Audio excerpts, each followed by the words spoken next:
It's BWI Live. I'm your host, Thomas Frank Carr. We are into the off-season, so we're going to be taking a look at some less newsy stuff and some conversations about Penn State football and getting into some interesting things about the roster, the depth chart, the offseason, all of those things here on the show. We are going to have some fun with today. I'm going to bring up some topics. I'm going to force these guys to say some things to make sure that I'm going to hold them down, put their feet to the fire, and make them answer the tough questions. I'm your host, Thomas Frank Carr. Joining us right now, say hello to everybody, Nate Bauer, senior editor, Blue White Illustrated. Nate with us today, as always, and Dave Eckert. He is our intrepid reporter. We only have intrepid reporters at Blue White Illustrated. Both he and Greg Pickle, and of course, Nate's not just the editor, he's a reporter. You're all very intrepid, so welcome to the show, and let's have some fun talking about Penn State football. And as always, if you want to get your questions answered in the chat, or if you want to bring up a topic for us to talk about, you can always do that. We just ask that you put it in question form if you want to bring up a topic. And if you're interested, you can always donate to the channel using the super chat function. If you do that, we absolutely will get to your question or to your comment. So, guys, welcome. Hope you're having a great snow day so far. Nate, you have bring your daughter to work day, don't you?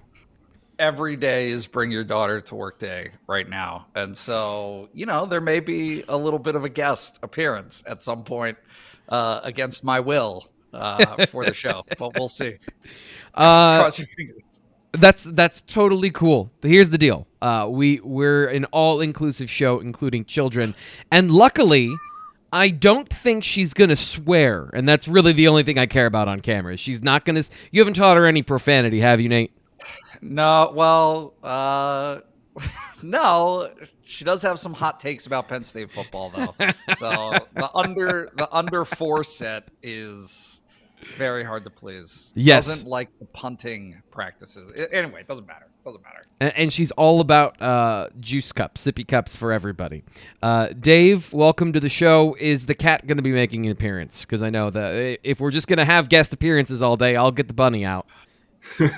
She will not. She is locked in a different room against her will, which you cannot do with children, but you can do with cats. So isn't that great? Yeah, it's fantastic. I cannot promise that I won't swear, T. Frank, but I'll do my best. So we've got a question in the chat from Dave. We'll be getting to that in just a little bit. If you did not see, there's a little bit of maybe some Real Housewives level drama from former Penn State corner Lamont Wade on his Instagram. So we'll be getting to that in just a little bit from Dave. I do want to start to set the scene for Penn State football this offseason, where we talked last week. It was the first week of the semester, still some wiggle room about maybe there would be a transfer in, maybe there'd be a transfer out, but we're now into the second week of the semester. There has been no move in or out from Penn State football. Dave, you wrote last week about Penn State's scholarship count and where they are in that area. Can you fill us in so that we have a baseline of what we're working with to talk about for the rest of the show today?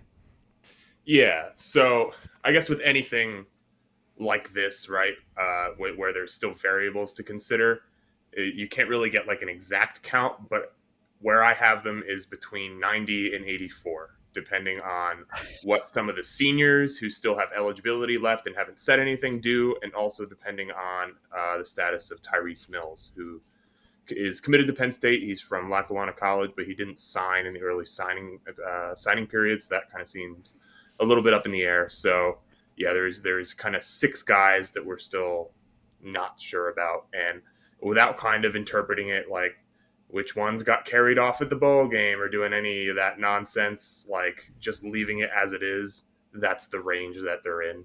So certainly they need to get down to 85 before the season starts. So there's some news to come.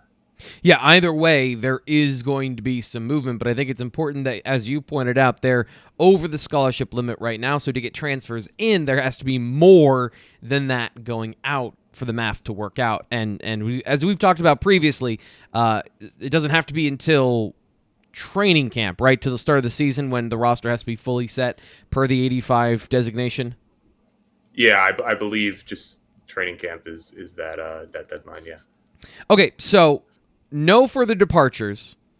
How are you One. guys feeling about this? Well, with Noah Kane, yeah, but since we last talked, Noah Kane, that was a big one. Yeah. We Nate and I covered it on the daily edition, but no new arrivals and one departure.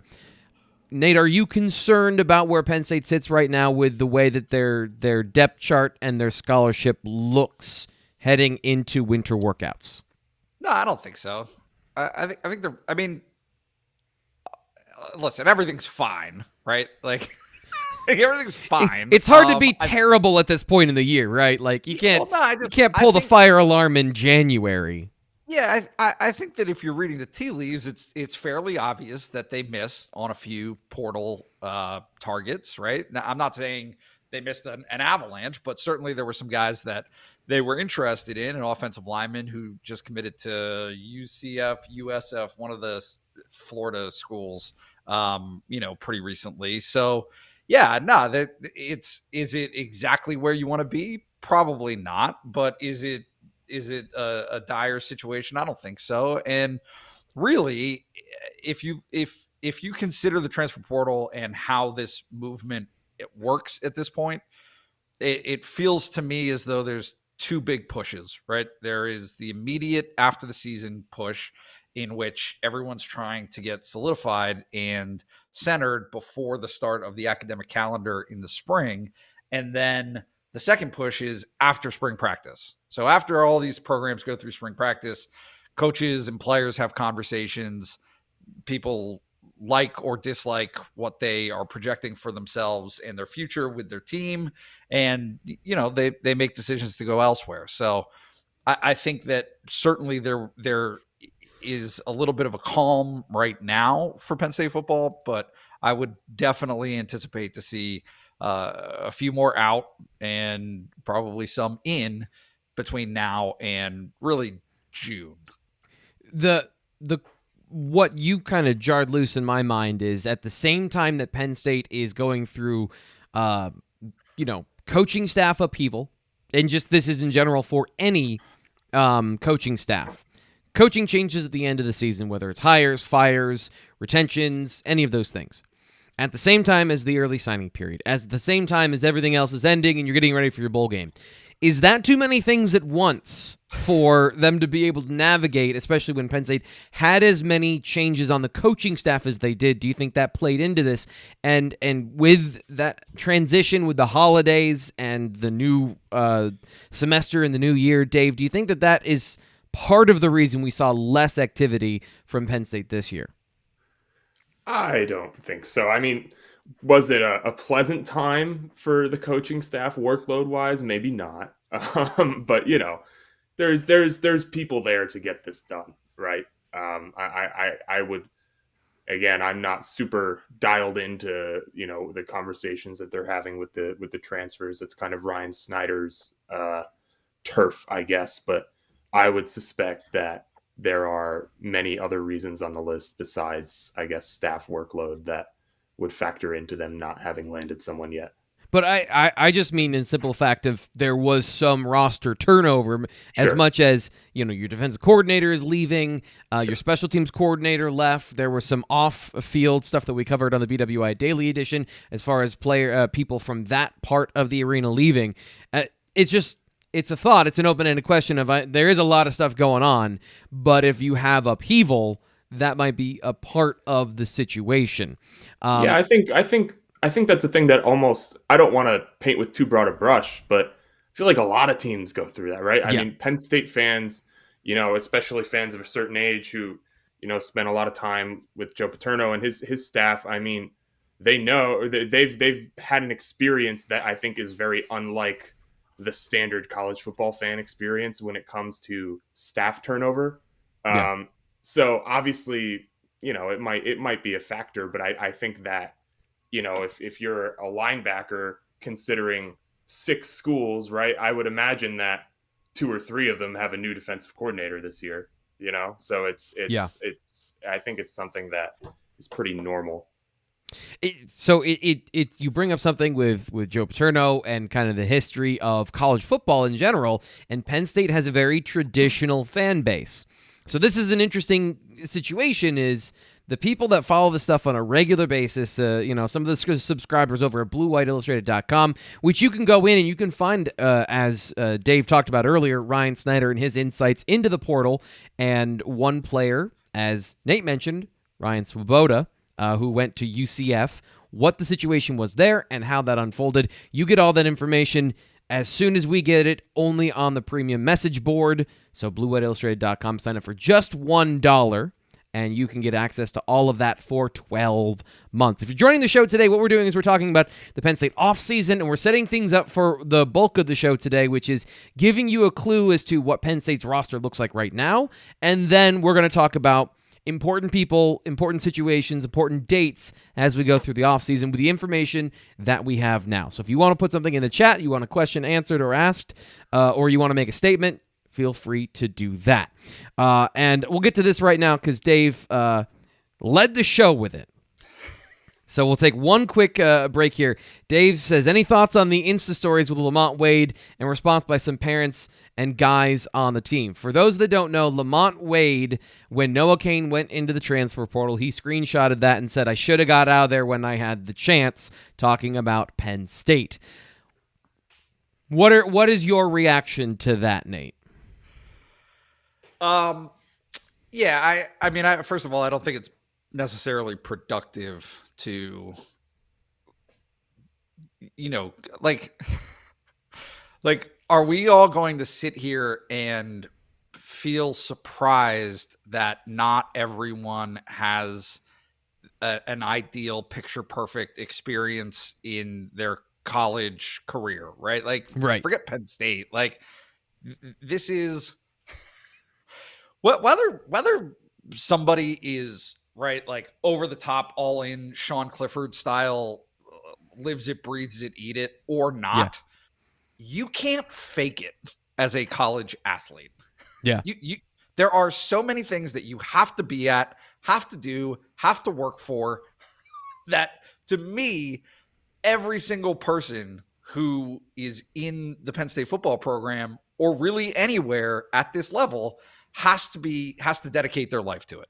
And so when you think about that level of investment and the effort that goes into it, and then to come out of it and not have the career that you thought you would have, or not have the experience that you thought you would have, like, that can be jarring.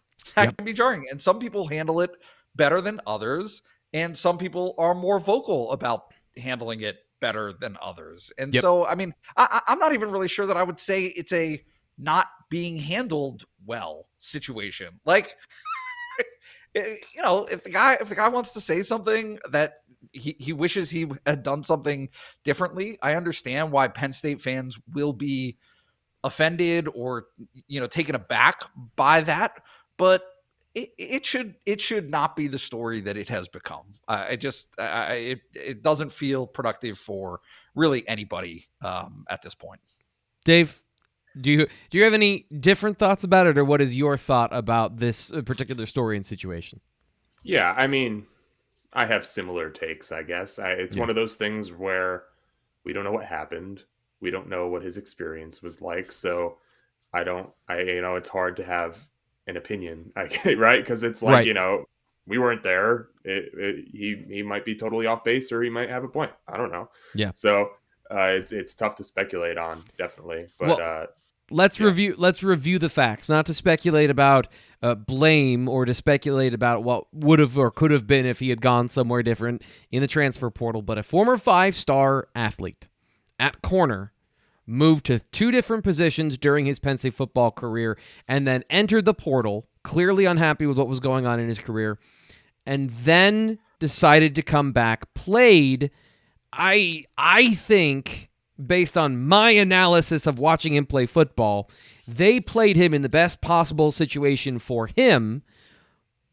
And then he goes on and does not get drafted and moves to the NFL. And I don't know actually at the moment whether he's on a roster or not. So you can see, there you go. You can see how that player would feel a certain way about his career and his experience based on the fact that he's a 5-star. He should have been in the NFL, should have been a first-round pick. So examining what went wrong or whatever is obviously how this happens. Penn State is a part of that for his personal process. And again, you're right. I don't know if he wasn't taught properly at the position. I don't know any of those things. But that's what happened. That's a former 5-star, didn't get drafted, isn't in the NFL right now. That's where this situation is coming from. So it's unfortunate for Lamont, too. Like, he's a guy that put a lot of stock in his future, and it didn't work out for him as of yet. So, any other thoughts on that before we move on? I hate stories like this. I resent them deeply because, and look, like, I get it. It's social media and nothing actually disappears, right? As soon as you put it into the ether, it exists forever. But a guy pops off on a story, literally an Instagram story, which is meant to expire after 24 hours. Somebody takes a screenshot of it and then tweets that screenshot to thousands and thousands of followers, in a forum where if it is limited to just Instagram, there is no actual avenue for a response to it, right? Like people who follow this person on Instagram can see it, but they can't actually comment on it. So it just feels to me very like, oh man, this is not. What are we doing? Yeah. What are we doing? What are we talking about here? Here's another fact about Lamont Wade. He's an emotional guy. You watch the way he plays, you listen to him talk, you talk to him. Lamont was a very emotional football player, and you may even say something in the moment that you don't totally mean, but because of what Nate just said, and even when you put it in a story, like if Lamont Wade wanted to really trash Penn State, you do it in somebody else other than an Instagram story that you watch for 20 seconds and then, as Nate said, expires later. So I don't know. And it's also one of those, as I talked about, it's a Real Housewives sort of story. It's all about drama and emotion and conflict, and it doesn't actually have any bearing right now on Penn State football or the future, truthfully. This is literally the only thing I could say is that Lamont Wade was nothing but courteous and professional in any dealing that I ever had with him. Ever. I mean, he was always polite to the media.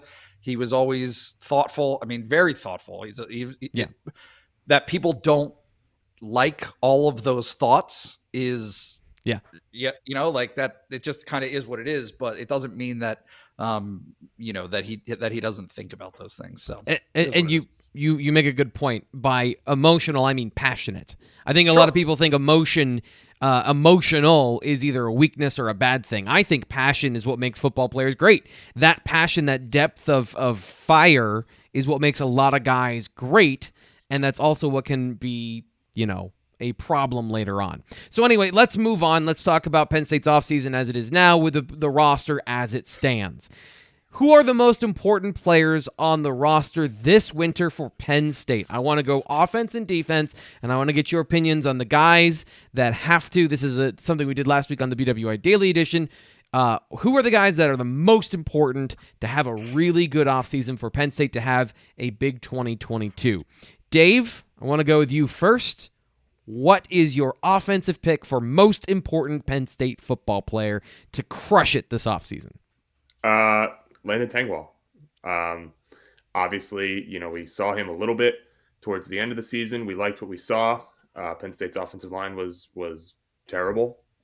So he's a guy that's important. So for offensive linemen, you hope that, again, these early years are where they're making these big jumps. For any offensive lineman to play as a true freshman, I think is a considerable achievement. So certainly this is a big offseason for him and for Penn State, because look, I mean, if Penn State doesn't get some growth out of some of these guys, they're in big trouble. Right. I mean, I don't think that's a controversial or hot take. So seriously, I think he's one of, if not the most important guy on maybe the entire roster from a growth perspective. Well, That makes sense. He's also one of the biggest dudes that can grow the most. So, Nate, do you have another football player on offense who you think is the most important that crushes it this offseason? Dave, you're way off. It's Olu Fashanu, you dummy. No, if Penn State's offensive line isn't considerably better next season than it was this season, the program will continue to not have the success that everyone wants. That, bottom line. We can talk circles in so many different avenues in so many areas, and certainly there are other areas and things that can and must improve for Penn State to win more games next season and into the future. But the core of this conversation will continue to be on the offensive line, and very specifically for me at left tackle. It's such an important piece of the puzzle up front, and where is Penn State going to be? I mean, Juice Scruggs certainly at center, I think could probably compete right in the argument for has to be better, has to slide into that role and fit, right? I mean, that's also a very important piece, but I don't think that there's any question that they need better production than what Rasheed Walker provided this season, better push, but name it. I mean, it is a cornucopia of issues up front. Let me ask you about Scruggs, because I think we saw a clear path in what Penn State wants to do, both with Curtis Jacobs moving to the will in the bowl game and then with Juice Scruggs moving to the center position in the bowl game as well. That felt very intentional of they wanted to get a look at those guys at what is probably their future position. So, Nate, what did you think of Scruggs at center in the bowl game? Didn't notice him. I would say, which it typically is an A+, right? I don't know. They also ran the ball between the tackles 3 times, so there wasn't a lot of time for him to make a ton of mistakes. Yeah, so look, I think that certainly to the layperson, of which I am, the center position's most notable mess up, right, is snapping it over the quarterback's head. Yep. Right, or a fumbled snap. There weren't any of those, so as far as I'm concerned, he passed that test with flying colors. But I don't. More seriously, I don't think that there's any question that Penn State wants, needs, demands improvement from the center position for next season, and so it's really incumbent on him to be able to slide into that spot and perform there. So you're both wrong. You got the right position, you got the right situation, you got the wrong player. Actually, so I've got 2 that I'm thinking of now that we're talking about the offensive line, because something we talked about last week, I did a series of articles about the offensive line, and the one that came out Friday, if you want to check it out, bluewhiteillustrated.com, sign up for just $1. I put together 5 offensive line combinations for Penn State next season, and then went through the likelihood, unlikelihood, best case scenario, and then most realistic, and then, kind of picked which one I thought would fit the bill for all of those. And Salim Wormley, we know nothing about, but won a starting job for Penn State football last year. So what is he? Is he, what is his style of an offensive lineman? One thing I learned watching and kind of reinforcing a belief I had previously is you can't have 2 players next to each other that are too similar in terms of Juice Scruggs is more of an athletic mobile blocker and Mike Miranda is not a powerhouse. So you've got to have guys with beef on the interior if Juice Scruggs is going to be your center. If you're going to play that game again, both your guards have to be big physical blockers, and we're projecting Landon Tengwall, I think, into guard at this point. So what's Salim Wormley like? Is he good at that? And is he going to be a physical move guys off the ball, or is he going to be more of a gets in the way sort of blocker? And then the other guy, the dark horse in all of this, and the longer I look at the roster and the more I look at the offensive line, Jimmy Christ could be a huge part of this as a dark horse. This is going to be his 3rd year in the program now, and they need somebody at tackle, because even if it isn't one of the 2 starters that they have with Caden Wallace and Olu Fashanu that are the guys right now, you've got Bryce Effner, their swing player, who is, I think at this point, is he back? Is he not back? We don't know that from the transfer portal. So having a 3rd tackle Anybody, if they get one in the portal, that's great. But right now it's Jimmy Christ. If he can take a step forward and at least be a contributor, there might be some movement and flexibility with Caden Wallace. And if they can get that, that's something they absolutely need. So on defense, who is your most important player on defense? Who'd we go to first last time? Who hasn't spoken in a while? Because I just went on a long monologue. Dave, I'll go. Let him go. Dave. All right, thank you, Dave. I'm kind of taking a similar tact to T. Frank with my defensive one. I'm going with Adisa Isaac because, again, he's somebody that James Franklin, I think, said on I think it was his radio show, maybe a pregame radio show, that they expect to have him back for spring practice, and getting him back for spring practice is going to be really important. So obviously he's not going to be doing the same things as everybody else, but I think his process, his recovery, getting back for spring practice is going to be really key because, I think we all assume that he's going to start, right? That seems to be the going assumption. So instead of picking with one of the two linebackers, I'll go with him. So, Nate, is that a perfect segue to who you picked? Yeah, and I don't. Now that I'm looking at it, Dave made a better choice. I feel bad about it. So who are you going with? I have Kobe King, and I feel like there's a natural vacuum that is taking place at linebacker when you lose Ellis Brooks, who's been such a mainstay. Like that's the thing, is there's really no obvious heir to that position where in the past maybe there had been a little bit more. So yeah, no, I think that Kobe King obviously can play Mike, and with that, it's just such a big piece of what Penn State does. And obviously, I'm using the framework and the reference point of Brent Pry's defenses. So maybe with Manny Diaz, things change a little bit. I'm not sure. You probably have a little bit better of a feel of that than I do, but just in the past, right? Again, kind of loosely speaking, it so much of it is predicated on that position being positioned, filling the gaps, right? Right. And being in the right spot at the right time and then making the play. I don't think you have to be the most athletic freak in the world to be able to man that spot, but you better be smart and you better be physical. Yeah. And if you can fulfill those two things, Penn State really has a chance to succeed on defense because they do put so much of an emphasis on absolutely hell-bent stopping the run. Yeah. Do not let teams run and then take your chances from there.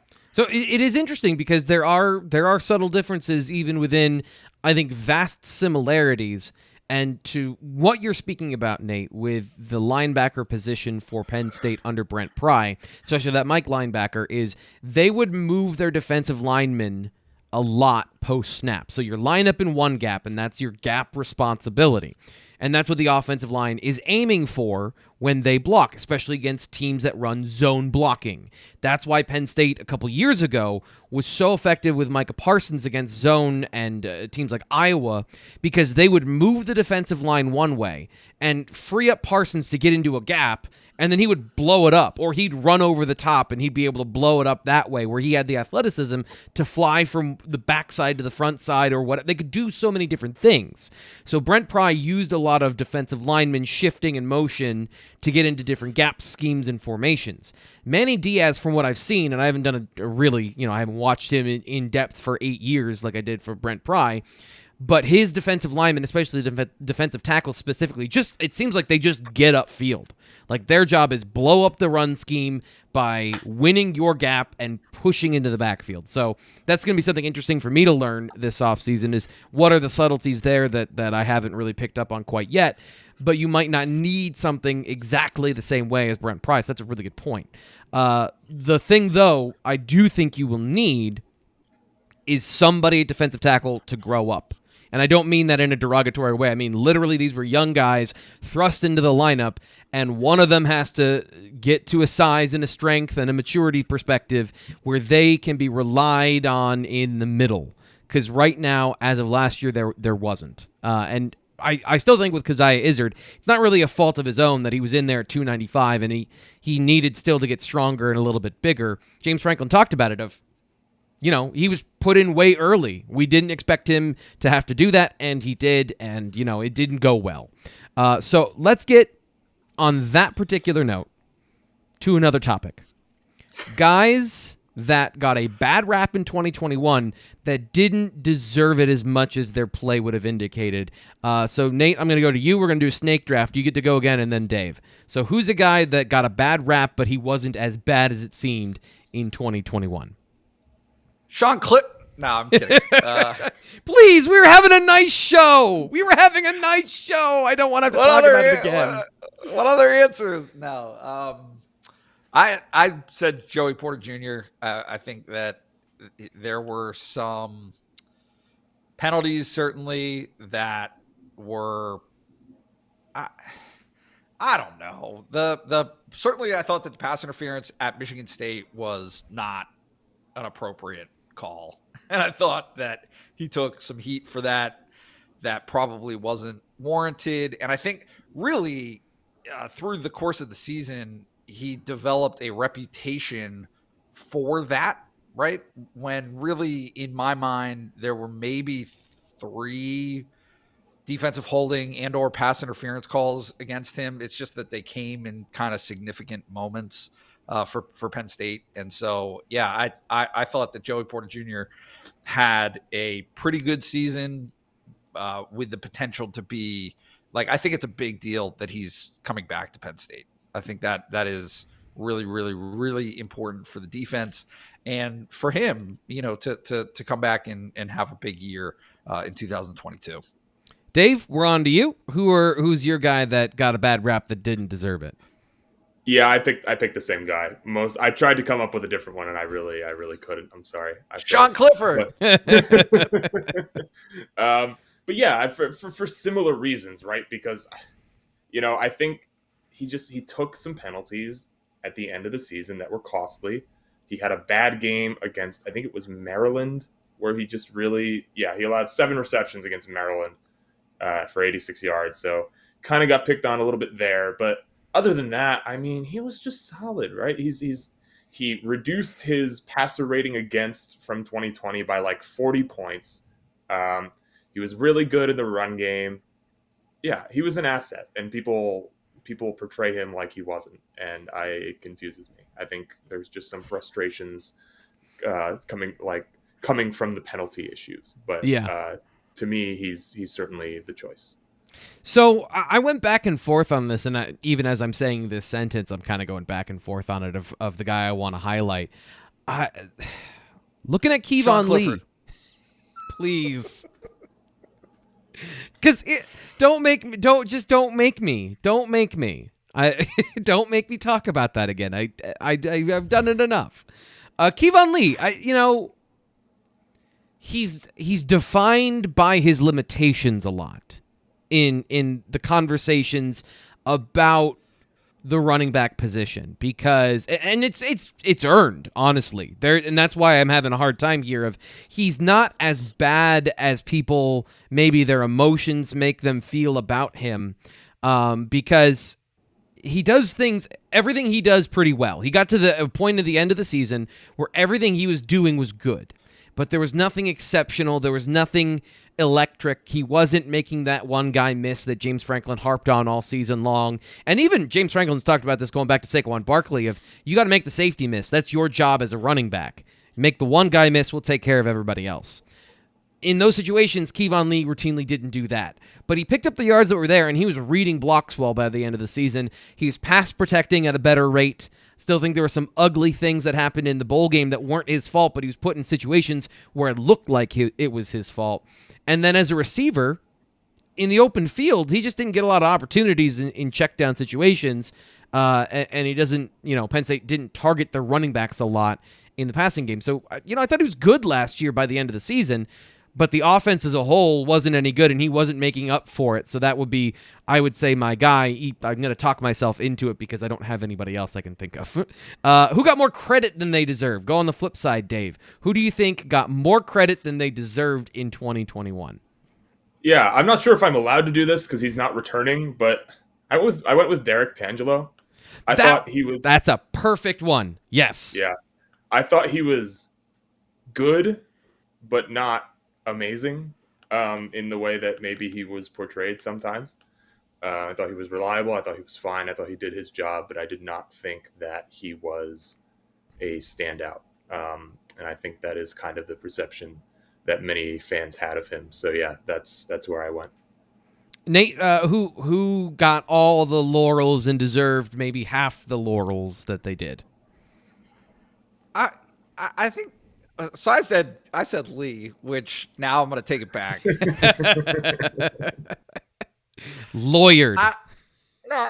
Look. I think that there is a like I'm struggling to think of who is praised. Like who actually got a lot of credit for playing well this season. I can't think of a ton of guys, right? I mean, Jordan Stout, maybe like does he get a pick because like who? I think he is a game-changing punter who struggled with field goals and probably was more of an issue than it was made out to be because of the asset that he provides in terms of that field position game. But I mean, I just look, we kind of live in this cesspool of negativity about, right?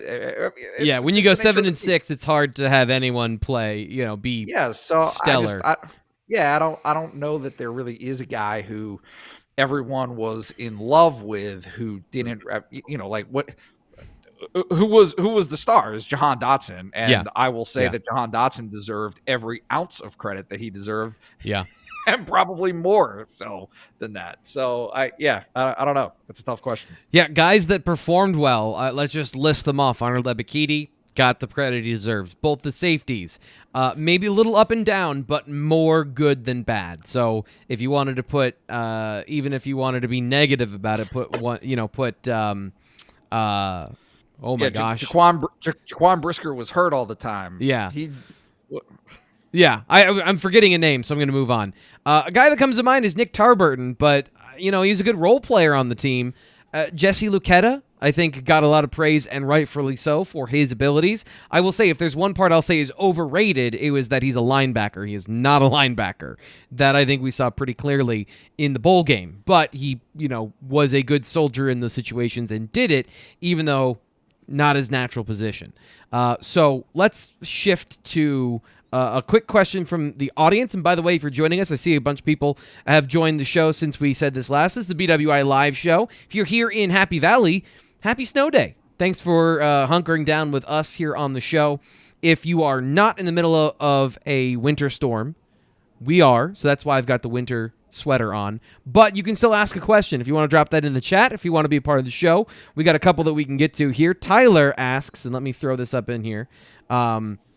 Do you think Dennis Sutton can contribute as a freshman? Talking about the defensive line and Derek Tangelo and some of the things we were just getting on. Do you think that is a viable option for Penn State, Nate?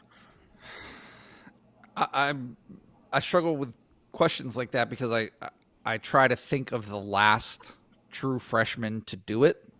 I think him not being on campus in this semester, it probably damages that a little bit. Owe, he played a little bit as a freshman, I think. Isaac played a little bit as a freshman, but contribute as a freshman versus be what they need as a freshman are two wildly different conversations. And so, do I think he can contribute as a freshman? Sure. Yeah, he can play. He can get in there. It's just a matter of seeing how they divvy up reps. There's usually one and then a pretty distinct gap before two comes into play. specifically on the defensive line. Dave, do you have anything to add before I hop in on Deny? No, I think he has. I think he's physically built like he can contribute. Yeah. Soon. He's got the body for it. The rest is going to be, I think, what determines whether or not that happens. Yeah, and so he had a quote to Ryan Snyder during the All-America Bowl that I thought showed his maturity, where he said, I want to come in and I want to help. I don't want to go out there and get embarrassed, I think was the quote he said. He wants to be prepared to play on the football field. But from my evaluation, I haven't seen a guy coming out of high school more prepared than Dennis Sutton. He's got multiple pass rush moves that he uses intentionally in games. I think sometimes guys do things naturally where they've practiced it a couple times, but it is technical. It is something that he's obviously doing. I watched him go outside, inside, and through a guy in the All-America Bowl, and that's supposedly one of the best tackles in high school coming into college. So he certainly can do that, but then the question is just, is he strong enough? Is he as ready as he looks physically to do that against guys that are 3 years older than him? It takes a different level of strength and a different level of ability to do that. But from a technical standpoint, I have been blown away. And then it was just about, does he have some of the subtle things, some of the more underlying questions about his athleticism that I've had about his bend and his mobility. But I'm quickly not caring after watching him more and more. So yeah, I do think he can contribute. I do think he can be as Nate said, maybe not a starter, but a contributor on the roster. Who needs, and this is different than who's the most important, who needs to have the biggest offseason from a weight room perspective to you guys when it comes to Penn State and their development this offseason? Have a good 2022. I'll go to Nate. The question might be different, but the answer is the same. It's still the offensive line. It just is. I mean, I think that certainly the weight room is a big part of that. I think that the transition from Dwight Galt will be, maybe a little bit of an interesting caveat to that, right? I don't see in James Franklin and the way that he runs the Penn State football program, like monumental shifts.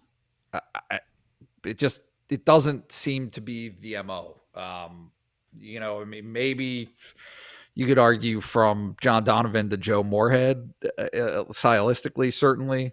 But in terms of like a weight room approach, I'm not really sure that that's going to be dramatically different when they move, obviously, Dwight Galt retiring, but it remains the same. Right? It's the offensive line has to be bigger, has to be stronger, has to be more effective. And really, again, I mean, this is one of those things that it's tough to quantify. But because James Franklin says it as much as he does, I feel comfortable saying it. Like, they just got to be like tougher and meaner. It's a will thing. It's an attitude thing that just does not seem to be there with that group. That I want to stop you there. Needs to be. I want to stop you there because that is an excellent point. Dave, is that something you can teach? Is that something you can learn? Have you seen that before? I think a little, right? Like I don't think you can, make a passive person an aggressive person by nature overnight.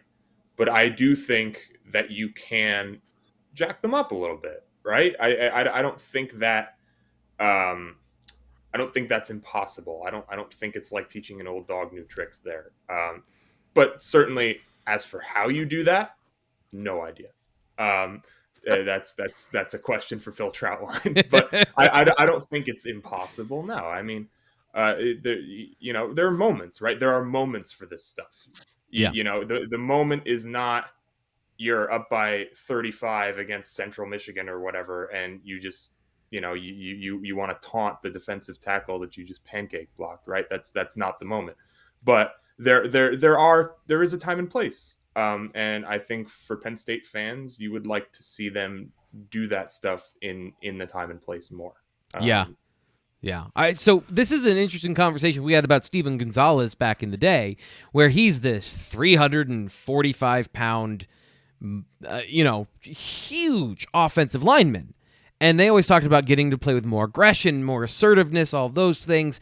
And he said, he worked on it, and to me, it never actually happened. It never actually came through. It's one of those things that I think is revealed and refined, but you can't. Today's point, I don't think you can really teach guys things. You learn stuff about people. Like, for example, when we first started the Blue White Illustrated YouTube channel, Dave, it was his first time doing anything on air. Now he's exceptional. But, it's about revealing and refining. It's not necessarily about developing a sense of, something like that. Now, there are some people that you can help, but some people they're not meant to be on camera, like our own Nate Bauer. That's true.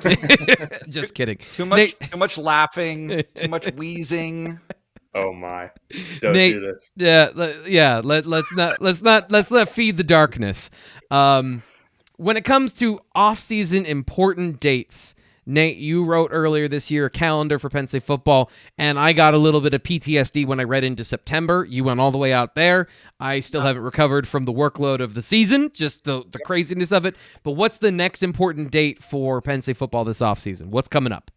Yeah, I did that, and then 2 days later they changed the schedule, so it's already irrelevant. But no, I think the Senior Bowl was the next one on that list, which is February 5th. But certainly, I think that it's recruiting time, right? Like this is they just came out of a junior day. There are more junior days coming, and so it's kind of that the under the surface of the water, the propellers are spinning very rapidly right now for Penn State football. It is recruiting. It is winter workouts. Go. And so that's kind of what's going on right now. Yeah, and a quick preview coming up later today on the BWI Daily Edition. Greg Pickle joins me to talk about Junior Day, some of the impressions coming out from what happened with Penn State football. And if you want to get all that information right now, we do talk about some stuff that isn't over on the site, but a lot of the facts and figures and quotes and everything, bluewhiteillustrated.com. If you're just joining us, I'm going to tell you again, sign up for $1 and you get 12 months of access for free, and it is worth it. And I'm not, so Dave earlier was touting our praise. I'm going to throw this up here, and just because I appreciate it. But I just want to point out, it's $1. If you break that down by day, we are now into theoretical amounts of money. And, this deal isn't going to last forever. But even when the deal expires, if you want to do the math there, you would need 100 days of the year for it to cost $1. I'll Venmo you a couple bucks if that's going to be a problem. So just sign up, because the number of articles a day alone, let alone the number of days that you have access to this information. So we're going to move on to Penn State basketball. They played yesterday. They lost 61-56 to Ohio State. They were without Seth Lundy. So Dave, what was the situation with Seth Lundy and why didn't he play? Yeah. So Micah Shrewsbury has kind of played a little bit coy, hasn't told us why he didn't play, which in previous situations he has. So I think you can read into it a little bit there in a way that I don't really want to speculate publicly. But I think, they just announced right before the game that he wasn't going to play, which is also something that they've never done. And they missed him. They lose by 5 points on the road against a ranked team. They don't have their leading scorer. That's a tough one. So yeah, it was a tough one for them. Nate, how'd they do in his absence? How did the game go? Listen, I'm just because I'm so tired of this. I'm happy to speculate. I'm tired of the non-answer. Guess what? There's a global pandemic going around. Everybody's getting infected with said pandemic infection. He didn't go on the trip, but he was able to tweet. So let's do some quick addition here. Dude probably has COVID. Thank you. And that's fine. It's no longer a scarlet letter. Moving on. Thank you. So in any case, but it matters, right? Yes. Because if this is depending on the protocols and how we're all operating at this point, whether it's 10 days or 5 days is now significant. right? Because if he can come back in 5 days and was available, let's say Friday or Thursday or whenever the last time, what was it, Dave? They played on Tuesday. So he was able to play on Tuesday. If it's a 5-day quarantine and he tested on Wednesday, he misses the Sunday game, but he's back for this Wednesday. If it's a 10-day window, now we're talking about him potentially missing, but it's a huge deal. Yeah. Seth Lundy not being available for Penn State basketball is a massive deal, and that showed itself on Sunday. They just desperately missed his scoring. Yep. It was funny. We ran an in-game thread, and there were some complaints about Jelani White taking threes right in the corner, and Shrewsbury, he only did 5 minutes of post game, but it was one of the first things that he brought up was, we kept kicking to the corner because that's the shot that Seth Lundy always takes, and doesn't make all of them, but he makes some of them, and in a 5-point game, that's the difference sometimes. So they made 6 3-pointers. Did they make 6 yesterday, Dave? They took a ton. They took a bunch of 3-pointers. I think there were 6 of 22, I think. Yeah. So, they are 0-5 when they don't make 30% of their threes, and I think they're 8-2 when they do. So, yep. There it is. And it's not like, as we talked about, it's not like they have a deep bench they can go to and just find another 3-point shooter. They need all their guys to play and play well. So to not have that is obviously a clear thing. So then if you didn't catch the game, and I caught a couple minutes of the radio broadcast when I was getting groceries on Sunday, was the game as close as it seemed? Was it, because it seemed like, from the final score, and if you caught some of it, seemed like it was a close game. So Dave, was it that close the whole game, or was it an appearances thing at the end? It was kind of like, it would be around 5, and that would be as close as Penn State gets it, and Ohio State would get it to 10. Penn State would cut it to 5. That was kind of, it was 5-10 most of the game. Ohio State was the better basketball team. I don't think that's really debatable, but they also shot, I think, 30-something free throws. So they kind of bailed themselves out at the line. I think Penn State actually shooted. Goodness me, shot. Dave, come on. I know. Don't let your daughter get any speaking lessons from me. That's not going to go well. But I think they shot a higher percentage from the field, but Ohio State just got a ton of free throws. They got to the lane a lot, and that was kind of the difference, I think. So for both of you guys, this is in line with expectations of what we talked about last week on the show. If this team's going to be gritty, they're going to be close. They might not win all of these games, but as long as they're in them, that is what they're going for this year. Kind of like, if we're making a football analogy, a low-scoring team that wants to drag the other offense into the dirt with them. And that's what their defensive pace and everything has been, right? Right, Dave? You wrote about their pace earlier this week. Yeah, their pace is that of an elderly snail. It is not fast. I think there are 358 college basketball Division I teams. I think there are 11 that have a slower pace than Penn State. So, and it's working, right? That's not a criticism. Yeah. That's hey, here's what you need to do to stay competitive, and they're doing it. Because if you can turn these games into lottery tickets or coin flips or whatever expression you want, I think that's something that you take rather than letting Indiana or Ohio State or Purdue run wild on you and have all this space on the floor for to use their superior athleticism, and just, it's not going to work. And really, this isn't the first time this has been tried here, right? I think Pat Chambers did that for a while. I think this offense is a little bit better than some of those teams when at full strength. Obviously, it was really ugly Sunday. It was bad. But that's the formula, right? Keep it close, see what happens. That's what it is. That's what it's going to be in Big Ten play. So I think if you're a Penn State fan and you're based on what your preseason expectations probably were, I think you'll take that. So speaking of Big Ten play, who, what, when, where, why, Nate, what's coming up next for Penn State basketball? Yeah, so they get Minnesota on Wednesday at 6:30 at the Bryce Jordan Center, and Minnesota has lost its last 4, including a 10-point loss on Sunday at Iowa. So Minnesota was they also have a new coach and they started 10-2, had a win against Michigan, so that it's a program that the expectations were fairly low, and they had exceeded those expectations in the first really half of the season, and now things have come back down to earth a little bit for Goldie Gopher. So no, look, like, here's the thing. Penn State basketball this year specifically, I don't think really externally has any expectations to live up to.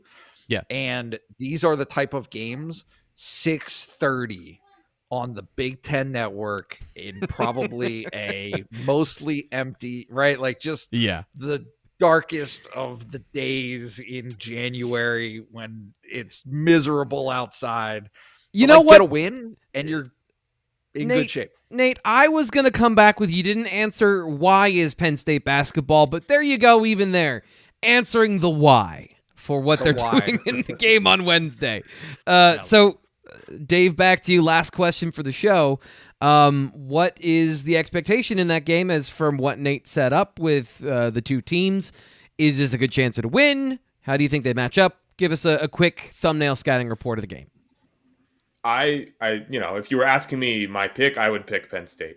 The analytics services, Ken Pom and the like, are also picking Penn State. Penn State, and again, this is quite the jump over the last couple of weeks, but Ken Pom, which, if you don't know, is kind of like the industry standard, like, analytic, like, thing. I don't even know what to call it. It ranks teams, basically. Yeah.